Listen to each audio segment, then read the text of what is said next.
7 октября.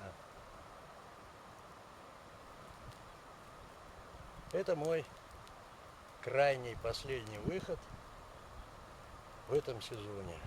И последний костер этого сезона. Ну, хоть с погодой повезло сегодня. До этого тумана, дождь. Ну, хоть вот напоследок. С утра был дождь, а когда шел, так облачно, а потом солнце. Это я на своем месте, которое сделал в начале сезона. Хотел это заснять, показать, я это много раз снимал. Это, конечно, вот приспособление для костра не для разового. Ну вот в чуме у меня, кто помнит, это сделано. Мы всегда около избушек такое делали. Это я в Сибири узнал, оттуда привез.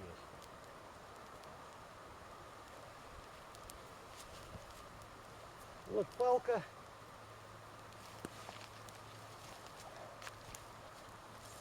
И вот на веревке такой крючок. Сюда вешается котелок, куда угодно сдвигается, вверх, вниз, регулируется как угодно. Вот на постоянных стоянках у охотников, там где, допустим, они всегда палатку ставят, или около избушки. Это вот незаменимая вещь. Я и ролик отдельно есть, и в других роликах говорил. Ну, не все же смотрят, но кто-то увидит, может кому. Сегодня я чай не стал кипятить.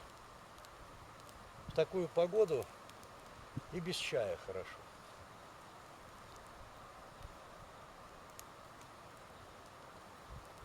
А сделал я это в начале сезона. Тоже у меня тут такое остановочное место. Ну и вот специально для съемки. Костер я тут уже жег. Небольшой. А то скажут опять, вот, развел костер, сейчас пожар будет. Будет, здесь все, вода насквозь.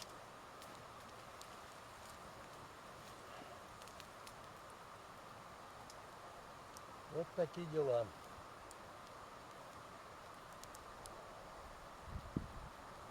Значит, с птицей в этом году ничего не получилось, ее просто нет. Самое обидное, я не попал на Имандру к одному товарищу в избушку на остров, на высокий. Из-за штормов, когда собирались, ветер. И к своему другу медвежатнику не попал, Юра Дербин. Ему пришлось, у него по профзаболеванию, там раз в год в санаторий ездят, тут же в области. Ну вот с этим вирусом перенесли с июля на август, с августа перенесли на конец сентября. Так что в избушку, ну и чего я один туда пойду. Ладно, походил, посмотрел, погулял, собственно, основное то, что мне и надо.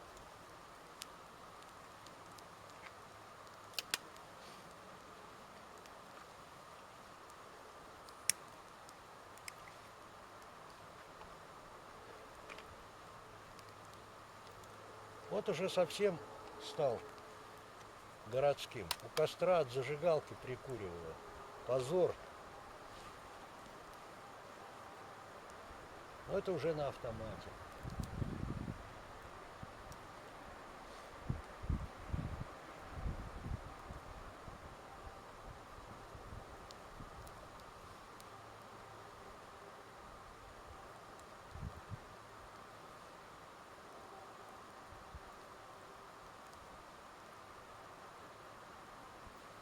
Да, меня несколько человек спрашивали, что у меня за ружье.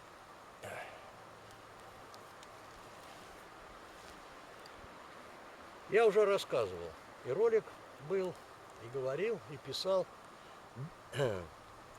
Это ИШ-18 ЕММ. То есть с эжектором модернизированная Магнум якобы. Ну, патронник 76. Съемные дульные сужения. 0,25, 0,5 и 1 миллиметр. Так, была прицельная планка. Я ее убрал.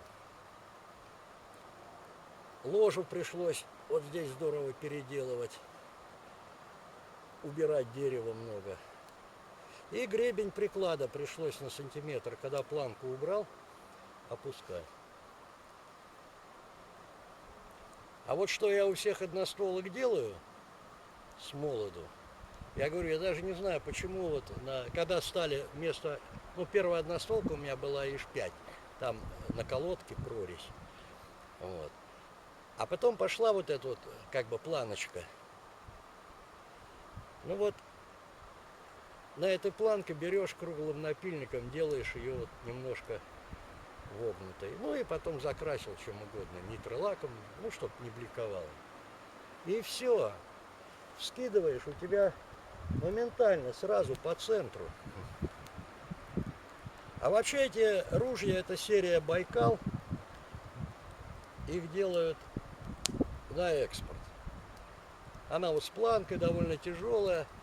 Ну, это, говорят, в основном Америка их закупала. Они любят тяжелые ружья. Ну и правильно. Вот было два владельца до этого, они ничего не поняли. Они думали, если патронник 76, значит это Магнум. Ну, можно применить когда-то Магнум, хотя я особого смысла не вижу в этом. Единственное, что дроби в цель попадает больше, но с меньшей энергией. Но Магнум в этом ружье, конечно, отдача будь здоров получается. Просто патронник 7,6 дает возможность комбинировать заряд-снаряд, пыжи, как угодно. И делать классный патрон. Тем более, когда охотишься с одностволкой, требования к патрону гораздо выше, чем двухстволка или тем более пятизарядки. Один выстрел, и он должен быть абсолютно надежным. Долго Питч регулировал это соотношение угол-затыльник и гребень. Наверное, полгода. Вставки, прокладки, пока не добился того, что я могу вот в поводку по летящей можно смазать, а вот навскидку уже нет. Настолько вот я добился прикладистости, что... Ну вот и оружие вроде рассказал.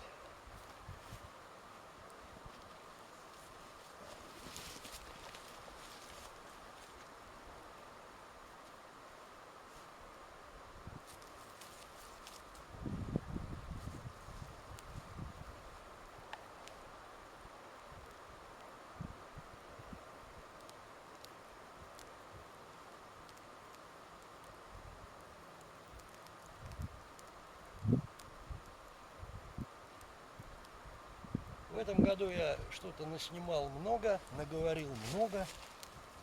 Конечно, есть что сказать, но это уже будет перебор. Так что все, ребята, дай-то Бог дожить нам всем до следующего года, до следующего сезона.